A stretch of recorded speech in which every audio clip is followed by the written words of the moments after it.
my name is Hope. I am an INTJ who just happens to live and traverse my life upon the internet sometimes I exist within reality, sometimes I don't. Today, I'm looking at the Keirsey Temperament Sorter, or the KTS2, is the most widely used personality instrument in the world. It's a powerful 70-question personality instrument that helps individuals discover their personality type based on the Keirsey temperament theory published in these books. It's important that you answer all the questions from the perspective of what feels real for you, and not to try to give answers that you think would sound like how you should behave in a particular situation. This is good advice for any personality test that you're going to take.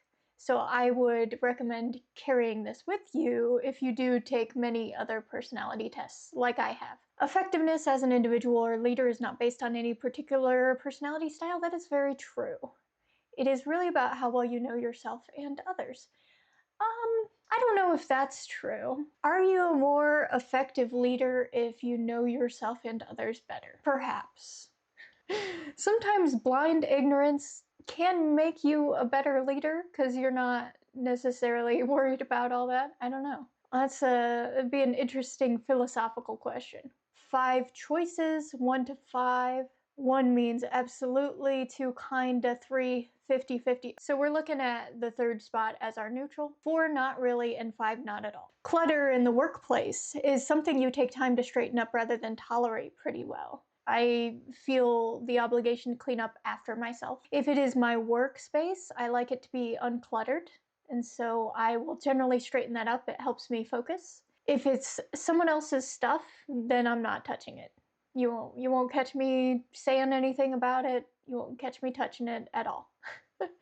You feel better about coming to closure than keeping your options open? Yeah, I feel better because it means I have gained information, more information to act upon. In making up your mind, you're more likely to go by data than desires? Yes. I have a pretty good control on my desires. I will probably prioritize information.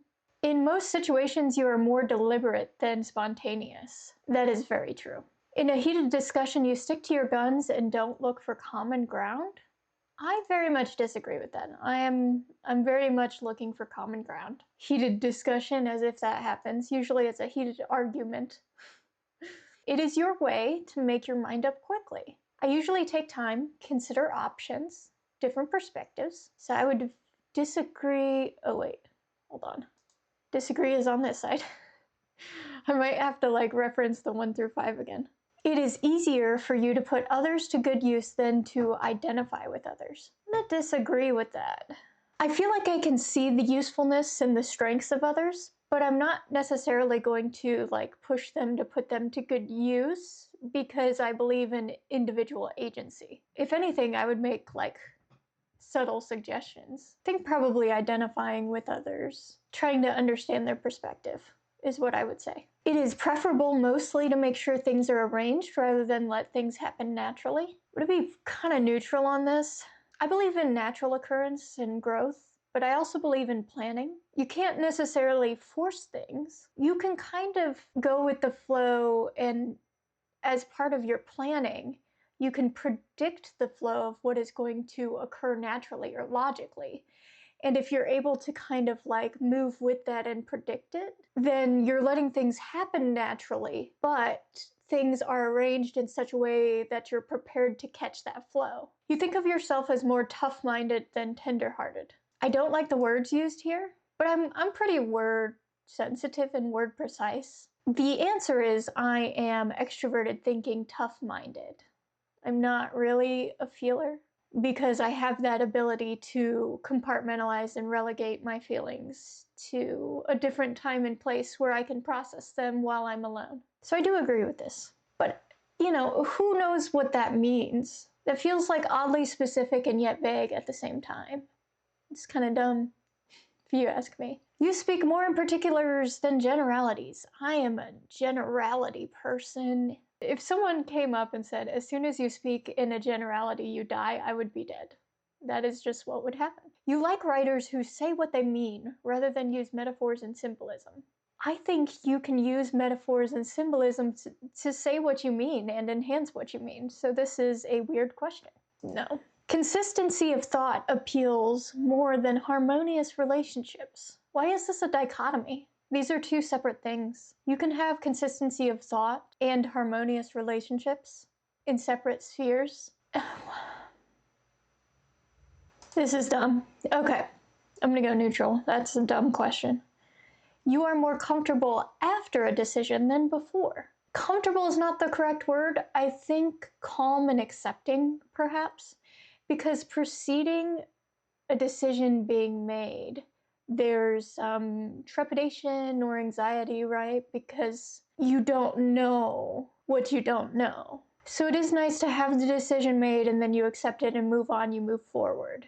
And it's fine, right? Because there's many ways to do something. But you don't know what's going to happen until you choose to do something. There's a lot of different pathways to get where you're going. I would agree, kind of. But I think I'm fine before I make a decision. I'm not like super anxious. With people, you are usually more firm than gentle. I like to take the approach of being extremely gentle because I don't know what people's individual sensitivities are going to be. And this approach comes more from experience than it does from, I think, the core of my personality. I mean, it has developed over time because of past mistakes. When I'm approaching things, I am definitely trying to be more gentle. So I'm gonna go with kind of disagree. But I'm being more gentle because I have to, because I've been misinterpreted in the past, so I have to err on the side of caution. You are more serious and determined than you are easygoing. This is also a silly dichotomy that doesn't exist. You can be serious, or you can be perceived as being serious, and you can be easygoing at the same time.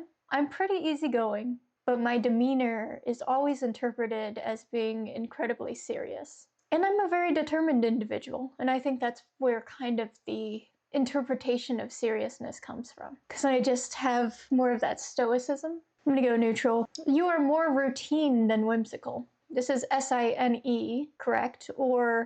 But whimsical could be FI as well. So routine is definitely more introverted sensing because you're tracking sensory detail. I would say I'm more habitual. So I will perhaps develop a habit out of convenience or efficiency. But routine requires upkeep and maintenance and attention to specific routine detail, which I am not capable of. I think I end up being more routine, but it's habit, because I can eat the same thing and I can do the same activities, but it's not the same as introverted sensing. When finishing a job, you'd rather tie up loose ends than move on to something else. Whenever something is finished, it's usually definitively finished and then I move on. But do I interpret something as being finished if I have resolved loose ends? I think I just cut off loose ends. It's just like loose ends, whatever. Because I'm not necessarily revisiting something if it's completely finished. I'm revisiting something if it's part of an iteration plan. So this is a weird, tough question. Kinda would like to tie up loose ends. In trying circumstances, you are too unsympathetic than sympathetic. Having issues with the grammar here. Okay, whenever times are tough, I am too unsympathetic rather than being sympathetic. And that is untrue to me.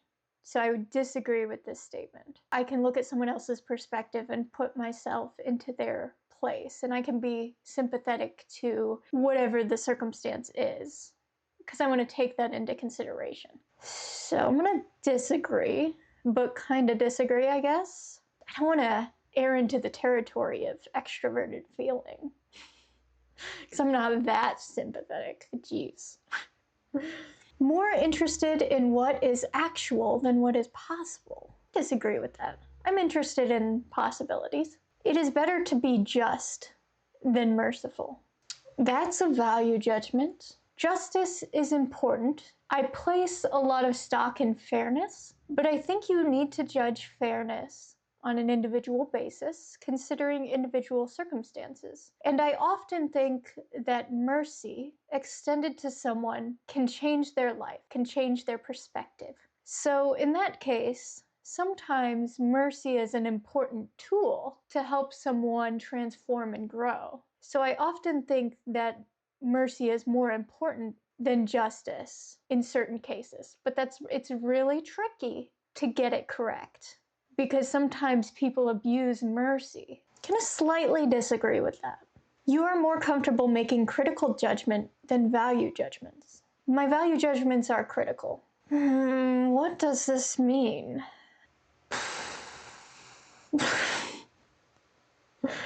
I think this has been the worst test I've taken. They're stacking things against each other that I don't agree you should stack. So I'm having the toughest time with this test because I think the interpretation can go in so many different directions. I'm not comfortable with this test. You're more comfortable making critical judgment than value judgments. I think I'm more of a value judgment person. I'll go with slightly disagree. Waiting in line, you have to chat with others? Absolutely not. In sizing up others, you tend to be more objective and impersonal than friendly and personal. Are we needing to size up others? Why are we over here sizing up others?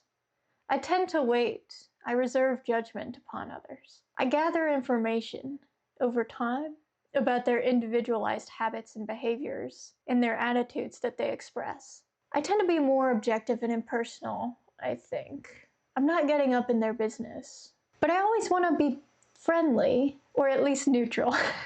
I'm gonna say kind of, though, for objective and impersonal. So I'm not like a brick wall.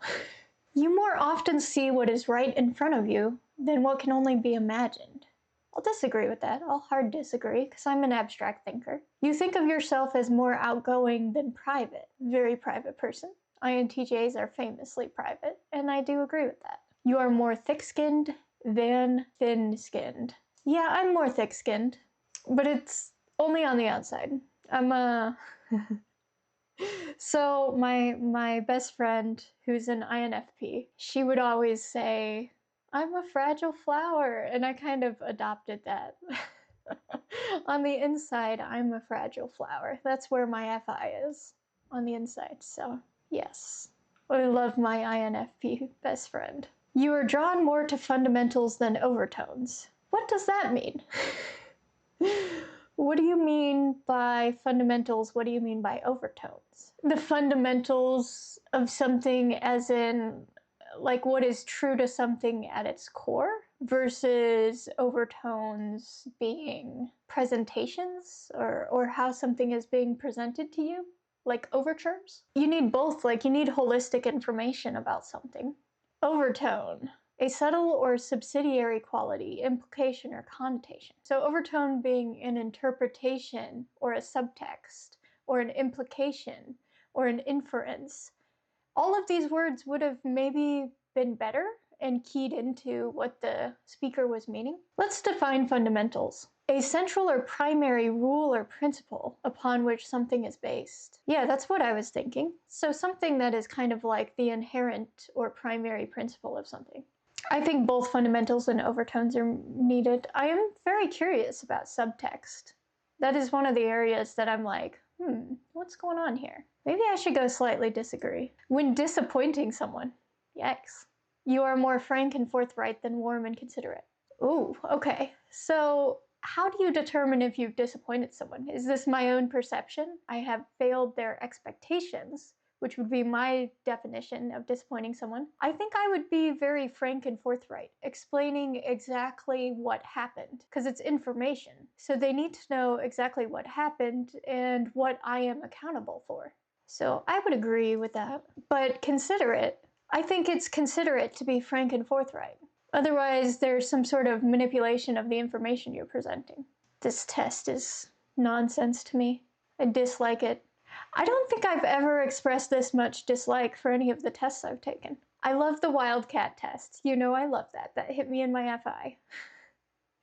But this is hitting in my, my NI is deeply critical of this test. At work, it is more natural to you to point out mistakes than try to please others. Yeah, it's more natural to me, but I'm going to be very careful with how I point out mistakes, and I'm going to ask myself, is it worth it to point out this mistake? Does it need to be corrected, or is it a singular instance? What is the root cause of this mistake? Does it need to be fixed, or is it pervasive, a systemic issue? I'm an internal auditor, making sure that I point out mistakes that are important, that are relevant to the work being done, and the effectiveness and the efficiency of the work being done.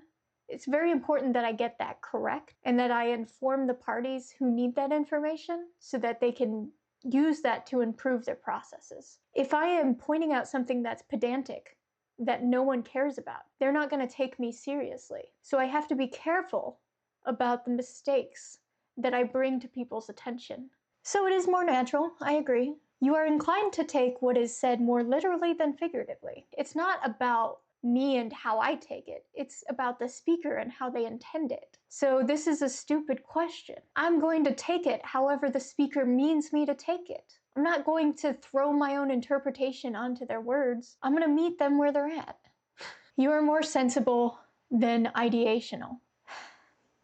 You can be both. You prize in yourself your stronghold on reality over your vivid. Am I going to stop this test part way because I hate it? Bro, I've never been more annoyed. I have a significant stronghold on reality, and I have a vivid imagination. You can be both, you can do both. It's a false dichotomy. And actually, I prize my balance. I prize my ability to move between those two. So, therefore, neutral yet again. It is worse to be a softie than hard-nosed. What are these? This is a grandpa test. Hard-nosed. Realistic and determined. Tough-minded. Oh, tough-minded. It's okay. No one uses the word hard-nosed. I don't care. You can be either. It's fine. You usually want things more settled and decided than just penciled in.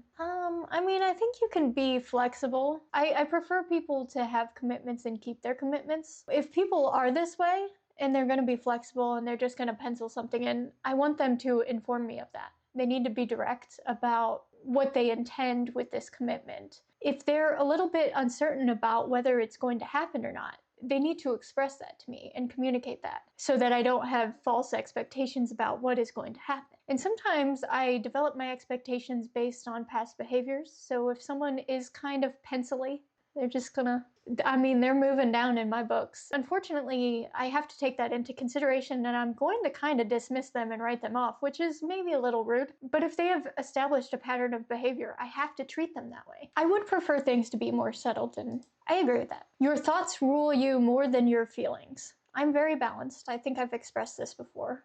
Like, I have the TE, I have the FI, they're sitting in the middle. Neither of these things rule me, but I'm more likely to express my thoughts out loud, extroverted thinking, than I am to express my feelings out loud. Which my feelings have to be verbalized through my extroverted thinking, through my sensory, and my sensory is really weak. Yeah, my vivid expressionality is just not gonna be there. I'm gonna kind of agree, just because of where my expressionality is at and how other people are going to be perceiving me. Children should make themselves more useful rather than exercising their fantasy. This is getting into ideology and how you feel about children. I think children should be imaginative. That's the time to do it. That's the age to do it. You have so much clearance and leeway to just be a kid. So that's the time you need to be the most expressive and just to be who you are. And you shouldn't tamp that down. Now, if a kid is more like concrete, they're more exploring their environment, just let the kid develop and be the way the kid is. Otherwise, you're going to cause issues for that kid that they have to relive and deal with and figure out and untie within their adulthood. No, children should be children. In stories, you prefer action and adventure to fantasy and heroism. These are all the things. All the things. They can all happen at once. Things can be action, things can have, and these are all different concepts. These are all their own distinct concepts. Heroism can exist in any story where there is a protagonist. And this is not how I would spell fantasy. Isn't that supposed to be an S? What is that? Is this test putting me on right now? This is so dumb. Okay. All of the dumb questions I'm answering as neutral. Gonna see how badly it screws up my score. You are more often a cool-headed person than warm-hearted. This is so annoying. You prefer contracts to be... Why is there a comma here? There should be a comma here and here if you go with the Oxford comma.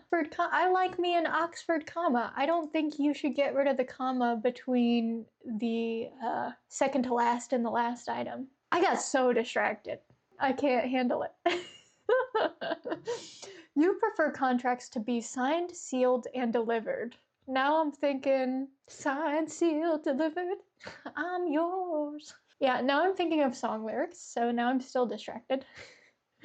Rather than settled on a handshake. That's true. I would like the terms of an agreement to be explicitly stated, because you can get screwed over, you know? Although, legally speaking, some handshake sort of offers and stuff like that can still legally be considered an offer. So there is legal space for that type of handshake deal. But yeah, I would prefer things to be in writing or documented, or, you know, to have something that I can reference back to, because, well, first of all, my memory isn't great, so I need an externalization of that. Secondarily, I want something to reference so someone isn't going to take advantage of me. This website is bonkers though, because first of all of these questions are terrible, and then this grammar is just shot to holy hell. On the job, you want your activities scheduled. Yes, but I want to be the one who has control over scheduling my activities.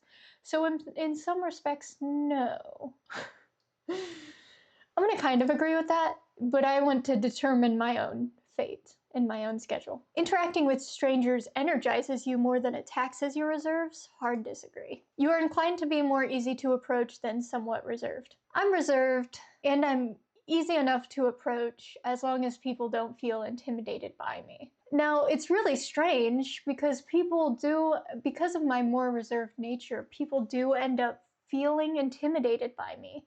And I'm like, you don't need to be... I'm like really easygoing, so you can approach me pretty easily. It's fine. I'm fine with it. And once people know that and understand that, they get a lot more comfortable approaching me. But initially, the read on me is very hard for people. So I'm gonna slightly disagree. You are more inclined to feel down to earth than somewhat removed. I am fairly down to earth, but being someone who has introverted intuition, I am oftentimes somewhat removed. I'm grounded in my environment, sure, when I'm observing it, but sometimes I'm intentionally removing myself from my environment. I'm gonna slightly disagree. You consider yourself to be a better conversationalist than a good listener. I'm a better listener, I think. It is a greater fault to be too compassionate than too dispassionate. No.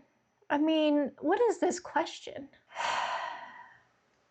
If you're too compassionate, what happens? Do you get taken advantage of? Is that what happens? If you're dispassionate, people can die. People don't necessarily die from you being too compassionate. They might get annoyed. You might die if someone takes advantage of you when you're too compassionate. Yeah, usually being too compassionate, you get hurt or hoodwinked. But dispassionate, you start ending up in psychopathy, sociopathy, antisocial behavior. You know, usually where serial killers sit. So it's definitely a greater fault to be too dispassionate. And I'm just speaking objectively, based on society's objective standards. Yeah. I don't know, that's a weird question. You are more frequently a practical sort of person and not fanciful. I think that's true, but I don't know. You ever listened in on a conversation between an ENFP and an INTJ? It's not, I mean, I don't know if fanciful is the correct word, but it can go places, because intuitives be talking. and be having some fun with some absurd ideas. It's a lot of fun. I love extroverted intuition. I mean, I also like other INTJs and INFJs too. The NI-DOMs, it's going to be a calmer conversation, but you can also, unravel into some surrealistic or absurd places, so it's also really fun. When in charge of others, you tend to be more firm and unbending than forgiving and lenient. I think I'm more hands-off, forgiving and lenient, but I'm not often in the position where I necessarily have to be in charge of others. Sometimes I'm working as part of a team as an independent expert, or I am working on my own and I am directing a project. I would disagree with that though. You tend to say right out what's on your mind more than keep your ears open. Extroverted thinking is always going to extrovert thoughts, whether you're an introvert or not. But I'm more of a listener, someone who's going to listen to other people. I'm observing other people and responding to that. I'm going to disagree. You're more likely to trust your experiences than your conceptions. I'm going to be neutral on that. Because while I have many conceptions, they're derived from experiences, and I don't necessarily trust all of my intuition. I feel like the intuition needs to be thoroughly tested or thoroughly logicked out. Like there needs to be a component of the intuition that happens within reality in the real world before I'm able to trust it. But that doesn't really derail my confidence in it.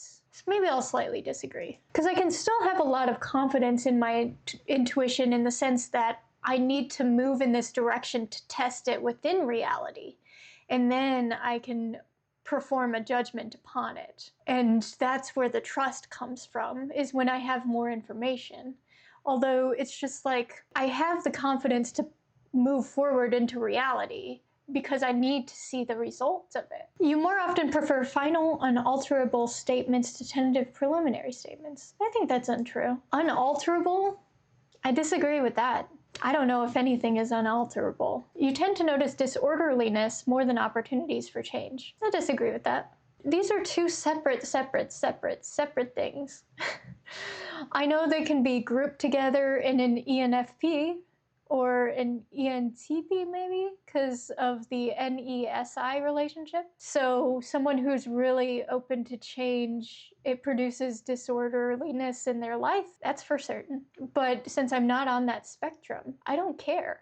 I have a love for and preference in my attitude. Like I have a more positive outlook towards NE than I do SI, because SI is my super demon. It's at like 8th in the stack. When the phone rings, you hurry to get it first and don't hope someone else gets it. This is a super old test. This is such an archaic test, right? Because we don't have common phones anymore. We have personal phones. So if you're over here picking up my phone, I'm gonna slap you upside the head. Why are you touching my property? You better not be answering that phone first. And I'm not going to answer my phone. I'm going to screen my calls through my voicemail. And if you know me, you'll just text me or get in touch with me through some other form of like direct messaging. So this is a stupid question. Anachronistic. It's out of place. Common sense is usually more reliable than frequently questionable. Yeah, I mean, common sense is kind of crowdsourced, so I think common sense is fairly reliable. At a party, you interact with many, even strangers, rather than interact with a few friends. Hard disagree. And these days, I'm not often at a party unless it's like a small gathering with friends. You wish strength of will for yourself more than strength of emotion. What would strength of emotion look like? The ability to process emotion, or is it the ability to express emotion? Strength of will happens with introverted intuition quite often. I don't know how to interpret this question. I wish for strength of will. Sure. I think I have strength of will most of the time, if it's something I care about. You rather work to deadlines than just whenever. Yeah, I mean, I think I just want a definitive state so that I know when to finish a project. I know what expectations I have to meet. I would rather the expectations be clear. But I can work without deadlines. I would just set deadlines for myself. So that's still working to deadlines. It's just my own deadlines. You value in yourself more that you are reasonable rather than devoted. You can be both reasonable and devoted. I don't want to be an extremist, so perhaps I'll read it that way. Slightly. Being called a logical person is more of a compliment than being called sentimental. Yeah, I mean, just in general, in objective society, people being called sentimental is usually not perceived as a good thing. You're more observant than introspective. I'm both. And it's strange, because this is... Observant is meant like extroverted sensing, and introspective is supposed to be introverted intuition, so we're testing the SE and I axis. However, whenever you're being introspective, in order for introspection to happen, you have to have first observed something. You have to observe something, take in the information, and then you introspect. So there's like a sequencing problem here with the logic of this question. So I'm calling it silly. You tend to be more factual than speculative. Again, I think I'm pretty much both. I am deeply speculative because of the introverted intuition, but that has to be tested within reality, thanks to the extroverted thinking. Empiricism. You are more satisfied having a finished product than a work in progress. More satisfied, yes. Because a work in progress can feel very open-ended, like it might never end. You don't want to be stuck in that. So even if you have to chunk it out, I would do that, right? I would chunk it out and iterate. Overall, I may be working towards a large goal, but it's not necessarily a work in progress. It is and it isn't, right? Because I've blocked it out into chunks. So I'm completing each individual project to stack and build towards that end goal. At work, you tend to be more sociable with colleagues than keeping to yourself. I definitely keep to myself more, but that doesn't mean I won't talk to you if you talk to me. I will, but often you would have to initiate that, or the colleagues would. It is worse to have your head in the clouds than be in a rut. For me, being in a rut is depression. So it is worse for me to be depressed, because then where's the energy? Where's the motivation to do things? Where is the emotion? Because I struggle more with apathetic depression. So I would much rather have this going on than to be in a rut, I think. You are more the talkative kind of person than the one who doesn't miss much. I'm not the talkative kind of person. I do sometimes miss things. Facts speak for themselves rather than illustrate principles. Isn't it all of the above? Facts are facts, but they also illustrate principles. That's the use or the purpose of facts. This test is so annoying. I think I have found my pet peeve of tests. If you are an INTJ, or if you are just literally anyone in the world, has this test annoyed you? I do not recommend. It was one star out of 5 stars. You tend to choose more carefully than impulsively. That's true. You're inclined to be more hurried than leisurely. It's just easier for me to miss things or make mistakes if I am hurrying. So I've had to learn how to move at my own pace so I can facilitate my own excellence, I suppose. Otherwise, I'm going to underperform. You are more prone to nailing things down than exploring the possibilities, because that allows me to move forward. You find visionaries and theorists more annoying than fascinating. False. You are swayed more by convincing evidence than a touching appeal. That is very true. Because sometimes a touching appeal feels false or insincere or disingenuous. It feels manipulative, appealing to emotion, as if it's a tactic or technique to get me to sympathize. And I don't like other people trying to manipulate my emotions. Okay, so we're at the end of this finally, thank goodness. Let's process it. Okay, it did put me in the NT rationals. Oh, okay, it does give me the INTJ. Okay. Rationals are problem solvers. Many complex systems that make up the world around us tend to tackle problems in organic systems, such as plants and animals, or mechanical systems, such as railroads and computers, or in social systems. You just listed all of the possible complex systems that there are, right? Science, tech, engineering, social systems. You've just listed all of the things that are things. But whatever systems fire their curiosity, rationals will analyze them to understand how they work so they can figure out how to make them work better. Yes, figure out how to make them work better. All rationals, NT, we're talking ENTJ, INTJ, ENTP, INTP. All rationals share the following core characteristics according to Keirsey. Pragmatic, skeptical, self-contained, focused on problem solving and systems analysis. Pride themselves on being ingenious? Wow. That sounds a little self-aggrandizing, doesn't it? Independent, yes. Strong-willed, sure. I will agree with those. Ingenious. Rationals make reasonable mates. What is this? Do I need to put this on my dating profile? I mean, I'm currently in a relationship, but my dating profile, I'm a reasonable mate. Check me out. Individualizing parents? Huh, strategic leaders. Okay. There must be something more to that part, more to that statement. Even-tempered, yes. Trusting logic, sure. Yearning for achievement? Yeah, I suppose. Seeking knowledge? Yep. Prizing technology? I guess. Dreaming of understanding how the world works? I wouldn't phrase it that way. I have the intention of understanding how the world works. Rationals try to find solutions that have application in the real world, but are even more interested in the abstract concepts involved.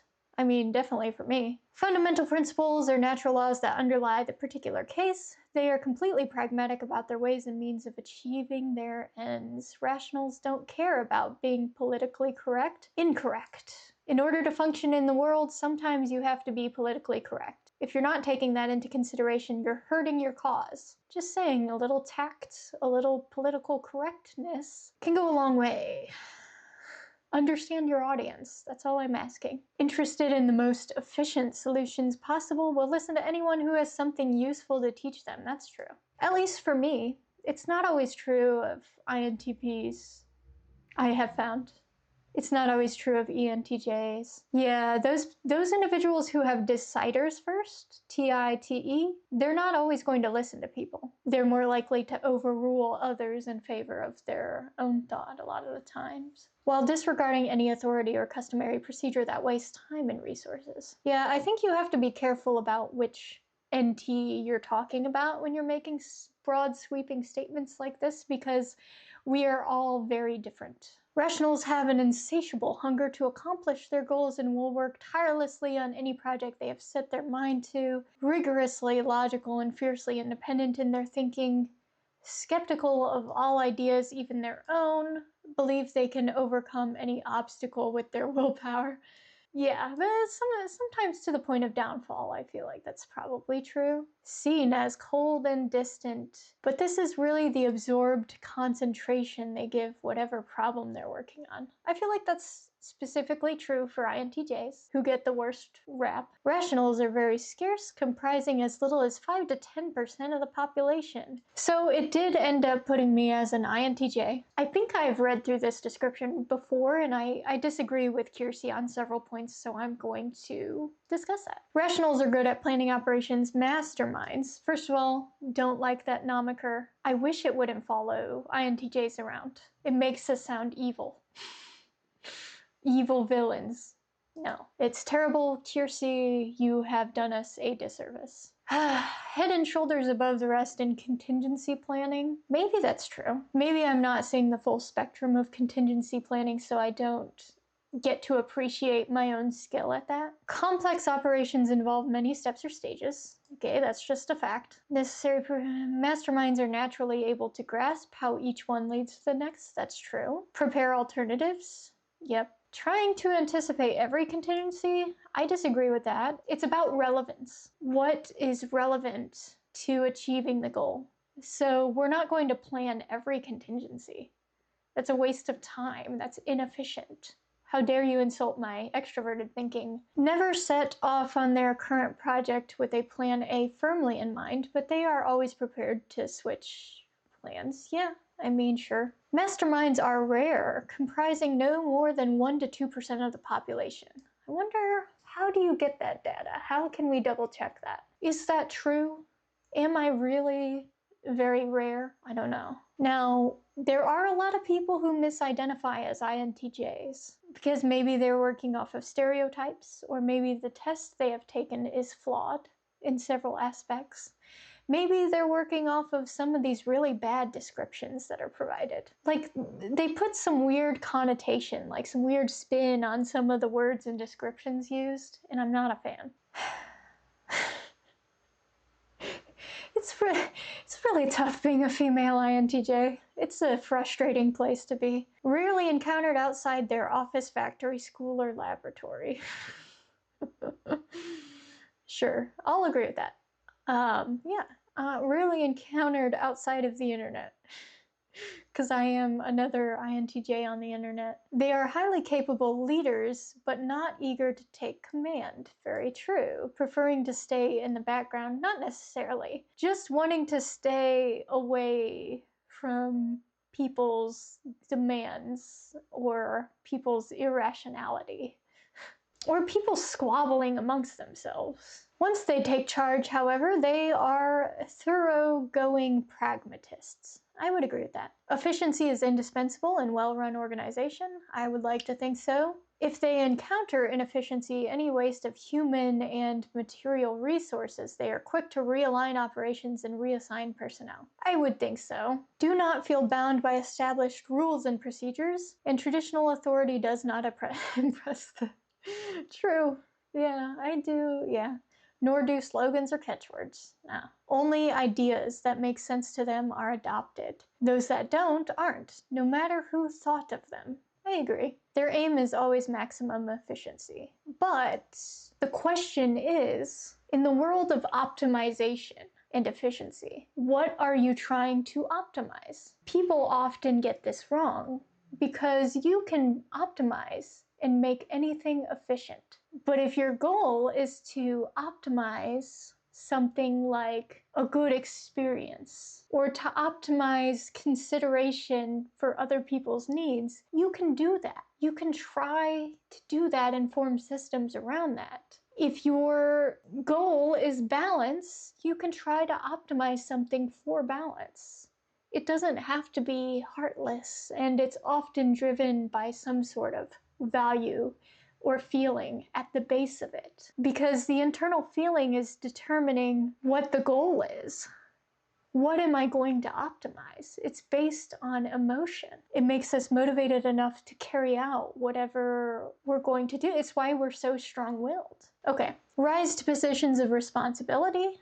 They work long and hard and are dedicated in their pursuit of goals, sparing neither their own time and effort nor that of their colleagues and employees. Actually, that's not true. I will try to spare the time and effort of other people because I consider that to be part of efficiency. I'm kind of sometimes trying to problem solve on behalf of other people. I'm like, hey, make use of my wonderful problem solving skills. If you have something that you need help with, you're struggling with, I can help. I'm another mind, another perspective. I have a different take on things. Maybe something that I can do can produce efficiency for you as a person. Verbalize the positive, avoid comments of a negative nature. Interesting. I feel like I agree with that, but not how he's phrasing it. More interested in moving an organization forward than dwelling on mistakes of the past. That's true. Definite in self-confidence.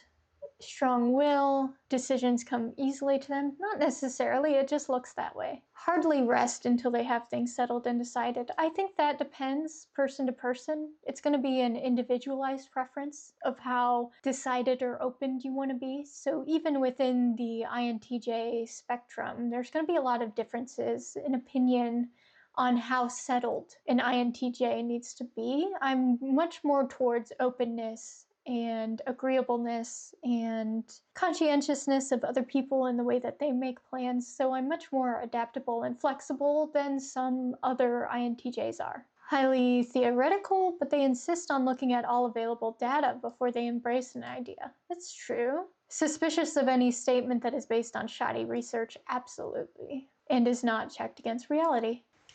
Okay. Even with this test, which I hated from start to finish. I disliked the entire experience. I would not recommend taking this. If you are similar to me, if you were agitated and you want to be agitated, then by all means. I mean, heck, you could have taken this test along with me. But regardless, I still got INTJ.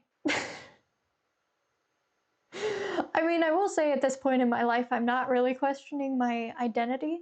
But I will say, you know, I'm always trying to move beyond my identity. Like, I obviously recognize my central core tendencies, and I don't think that's going to change over the course of my life. But I'm always, you know, looking to grow and expand. And I think that's how type should be used. I don't particularly love the Keirsey temperament sorter, obviously because I dislike the test in general, but some of the descriptions that he uses, I do not love. And I think something like mastermind, that particular word being associated with INTJs in general, has stereotyped and overall damaged the depth and complexity of what INTJ can mean as a core personality pattern, especially for women. So I'm just gonna make that statement. Curse you, Keirsey. No, I won't. Nah. Okay, don't take that seriously. Anyway, I think that just about does it. Let me know how you feel about this. I don't know if I've made some controversial statements throughout this video. Whatever. Que sera, sera. What have you. Yeah. And so, like always, I hope you have a wonderful day. Even if that day finds you really puzzling over the inclusion of some really strange false dichotomies.